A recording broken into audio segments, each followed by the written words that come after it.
Азыркы жанагы кишилер келип калып жылыраак болсун деген сайт. Ошо кишилерге эле сайт койгонуңар. Комиссияга элеби? Бухгалтерияга сайт болот. Башкалар отурбайбы бухгалтерияга? Анда эмне көмүргө да калып атасыңар, буга да калып. Акчаны ким төлөйт муну? Лимитти ким төлөйт мына бүгүн электр энергиясын?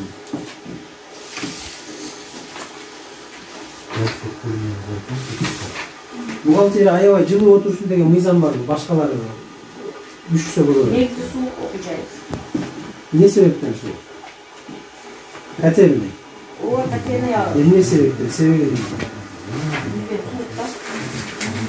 Ким билет аны? Сиз азыр жетекчи болуп атасыз. Жакында морузду алмаштырдык эле эскирип кеткен. 3 күн болду. Канча тонна көмүр? 35 тонна көмүр. Барбы? За, бухгалтер. Мен аны таппайсыңар, азыр мен мындайлардан айлап таппайсыңар. Муну бар жок. Сертификатыңар да жок, эчтекеңер жок. Бүгүн иттин этин берип атасыңар, же башканын этин берип атасыңар, эч ким билбейт. Эгерде Кудай сактасын, эгер эртең балдар бир жерде ууланып кала турган болсо, кашаңар чыгат. Четинен жооп бересиңер, аны үчүн. Ошон үчүн силер деген тендерге бергенде деген ар бир тендерди түзүүгө жетпейсиңер. Мына кетти, алып келди, силер комиссия түздүңөр, буйрук чыкты, директордун буйругу чыгат, ушундай комиссия кабыл алсын деп. Анан ошонун баардыгын текшерип кабыл аласыңар. Этти кабыл алдык, сертификаты бар, лабораториядан өткөн тастыктамасы бар. Болду, муну киргизип койдук. Актыга кол койду, кетти. Азык-түлүктүн калганын гүрүчүн алды, башкасын алды, таза сертификаты бар, актыны коюп койдуңар. Тиркеп коесуңар, бу жерде журнал турат. Келип, кайсы гана текшерүү болбосун, министерство башка келип сурайт, чыгарып бердилер. Мына тач коюп койдуңар. Болду, эмне кыйын ал? Көп акылдын кереги барбы? Жаңы велосипед ойлоп табуунун кереги барбы? Жөн эле мыйзам түзүмдөр эле мындай эле талап. Ошого эле жооп берип койсо болду. Көмүрдүн тендерин бергилечи мага. Көмүрдүн тендери кайерде өттү, канча тоннага и сертификат көмүрдү кабыл алган комиссиянын актысы, буйругу менен. Барбы көмүр? Бар. Дейт. Сиздер мына gün ошо ар бир документке кыргызстан дейчилик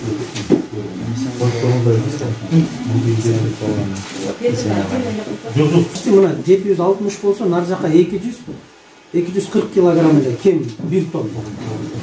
Анан ушунун баардыгын сиздин оюңузга илип койсо, сиз эртең айтасыз да, бу кандай деп, туурабы? Ошон үчүн ар бир кагазыңызга так болуңуз. Так болуңуз. Эгерде колуңуздан келеби, ушул кагазды жазай аласызбы, жоопкерчиликти моюнга алып көтөрүңүз. Да, мен кылам деп. Эгер кыла албайсызбы, күч жетпей жатабы, башка болуп атабы, анда кой айланай, мен ушу карыганда жакшынакай болуп эле сыйымды көрүп, жакшы кары болоюн, мына балам, мен сага берейин, жаш бирөөгө өткөрүп бер деп туруп, арызыңызды жазып берип коюшуңуз керек. Же бүгүн айылда заводка иштей турган эч ким жокпу жаштар? Кыйын. Биздин четки жерибиз ушу жаштардан жокпу ушу азыр. Ушу жерге иштей турган бир адам. Өтө кыйын. Бизде ар дайым вакансия болот да. Зарплата.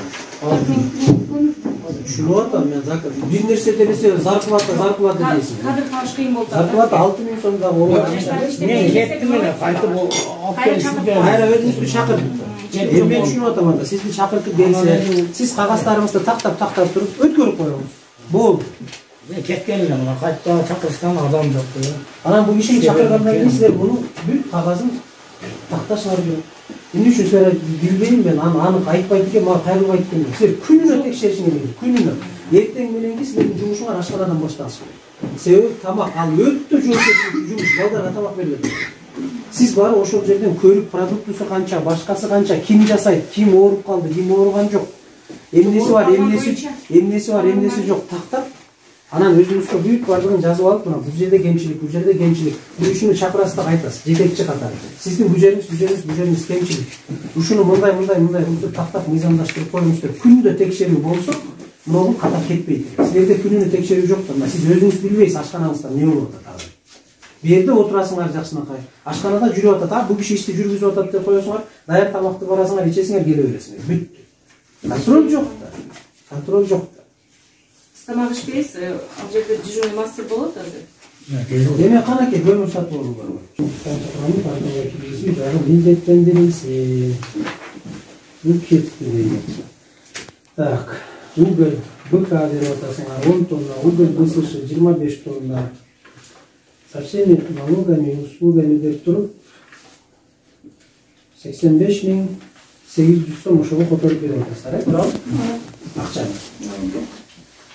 Не предусмотрено после приемки 100%, после приемки 100%. 31 срок оплаты 12-21. Көмүргө которуп берген счет оплаты деңизчи, кайсы немеде которуп бересиз? Көмүр. Несі? Себеби анан көмүр БСШ-ңар 100% которуп берет болсоңар. Жерде турат. После приемки 100% жазылып турат. После приемки. Жерде жазылган жок БСШ. Жарында келди, андан кийин келген. Болду. Аймеңер көмүрдү кабыл алуу боюнча кана комиссия? Акт приемка. Акт приемка. Завхоз кабыл алган. Бирөөнүн совхоз кошултасаңар, бирөөнүн башка кошултасаңар, ушул кишилерге эле берип анда кетип бербейсиз. Жок, булар бул скалой боюнча. Неме чарбалык иштер боюнча дагы бар. Ооба, бухгалтерияда болуш керек да. Чарбалык иш өзүнүкүн, башка өзүнүкүн албаш керек. Сиз жана комиссиянын немесин бериңизчи мага кагазын. Көмүрдү кабыл алды. Ушул требованияларга, могу талаптарыбызга жооп берет биздин деген комиссиянын көмүрдүн немесин бериңизчи комиссия. Кабыл алуу боюнча. Бул көмүрдү тендерге жарыялоо боюнча комиссия буйрук менен бар экен. Жакшы. Муну коюп койду. Тендер жарыяланды. Мына сиз акчасын котордуңуз. Турат. Тендер жарыяланып кетти. Мен келдим, тендерди утуп алдым. Утуп алып сиздерге көмүр алып келдим. Эми ошол көмүрдү бирөө кабыл алыш керек. Комиссия чыгып, завхоз берсин.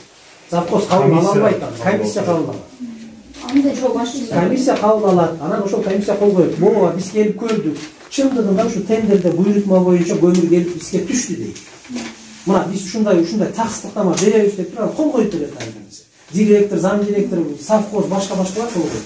Анан коюп коет. Ошонун баардыгы журналда болот. Сиз бирөө текшерип келсе көтөрөсүз да көрсөтөсүз. Мына жерде. Кыйынчылыгы барбы ошол документиңиз жок? Андай документ жок. Сиз сентябрь айында которуп атасыз көмүрдү, туурабы? Кантип которуп койдуңуз сентябрь айында? Келишимиңерде 100% мына сизде дагы бир жолу Шот фактураларыңыз барбы? авансовый платеж, окуп туруңуз. Авансовый платеж не предусмотрен, правильно? После отгрузки не предусмотрен. После приемки 100%, дополнительные условия оплаты после приемки 100%. Правильно? Анан сиз көмүр октябрда келип түштү, сентябрда кантип көмүргө акча которуп койдуңуз? Жок, келген болчу сентябрда. Канчасы келди? 25 тонна келген болчу. БК кийин келди. БК кийин келди. Сиздин үчүн 25 тонна келгендери эмен акчаны которсоңуз, 25 тонна БСШ келгендери эмнеге которуп койду? Восточный партияда бар да. Которган. Мен сиз бардык бүт төлөбөйсүз, бөлүп бересиз. Ошо бөлүп берген көрсөтөсүз платеж. Жок, БСШ түшүндүңүз. Мына БСШ туруп атпайбы? Мына сиз өзүңүз тендерди өзүңүз түзүп атасыз. Тендерди ким түзөт, комиссия? Каржы жагын өзүңүз карайсыздар, туура? Бардыгын сиз мына жазып турат, мен дагы айтып атам. Сиз кантип которуп берип коюп атасыз акчаны сентябрь айында? Мен келеде көмүргө акча которуп берип атпайсызбы? Кантип каяктан келдиңиз? Сиз келет барады эле которуп коюп атасыз. Келди да. Комиссиянын кагазы жок, туурабы? Эже мында болот. Акт приемка көмүр келип түшкөндөн кийин акт приемка кылат. Ошонун негизинен анан чогуу абылат алып келишет. Анан ошол негизинен Андай жок. Жок, буруу жок. Жок, түшүндүрүп атам, ушундай документиңиз барбы жокпу? Процедурасы буруу жок болуп аткандай анан алып каласыз. Мындан кийин буйрук чыгартып алам акт приемкага. Сөзсүз бул киши жооп бербейт. Комиссиянын төрагасы Бул деген мындай маселе жок мынакей. Биз өткөндө Ноокат районун текшерип бардык да, мектептерди текшерип атабыз. Эми Араван районунун мектебине кирдик. Кадыров деген мектеп экен, сиздердин мектебиңиздерге окшош. Барсак бүт бардыгы бар да. Каткан пряниктерди коюп коюп, катып калган ага тиш өтпөйт, адамды кебетесиз, амаки. Мына киминин кебетесиз. 2011-жылы алмашылган киминин турат ошол боюнча. Аны кайсы балага кайсы биз патриоттукту тарбиялап, кайсын үйрөтүп атабыз? Айыл өкмөт өзүнүн аймагындагы нерсени келип эле көрүп коюш керек. Бир сыйра көрүп, тактап, мына документтерин сурап мынакей. Бир эметип койсо болот. Биз Şimdi To'g'risi, yapalım mı? Sizlarga siz bilasizki bu жаққа оформлениясына 50 000 ақша бергенбіз да, жардам қатарында bir тәртіпке келтіріп алған. Қайсы жыл болды? Мына оформленияларды біз жасатқанбыз, бардымша. Мен үшін ошондо 2014 деп отырмыз. Біз сіздерге шарт түзүп беріп жатқанда. Қайсы жыл болды? Баягы 60 пе, 70 жыл болды? Азыр зам иштесе керек ошол болду. Мына оформленияларды біз айлык өкмөт тарабынан шуларга жардам катарында біз жасатып беребиз 50 000 сом акчагачы. Мамлекеттин акчасы. Yok, жардам берип атабыз. Бул акча эми асмандан түшкөн жок. Даярдап берип. Мамлекеттин акчасын берип атасыз. Эми ушунчалык жардам бергенде, эми баардык кылдыңыздар муну оформлениячы. Эми жөнөкөй акча эмес, 10 000, 20 000 эмес, 50 000 бергенден кийин ошондо тактап коюшуңдар керек да. Бухгалтериядан документтерди тактап бүт бардыгын так кылып алсаңарчы. Кесиңиз статья бар азыр. Бүт бардыгын тактап, иликтеп, бардыгын ордуна коюп койгула.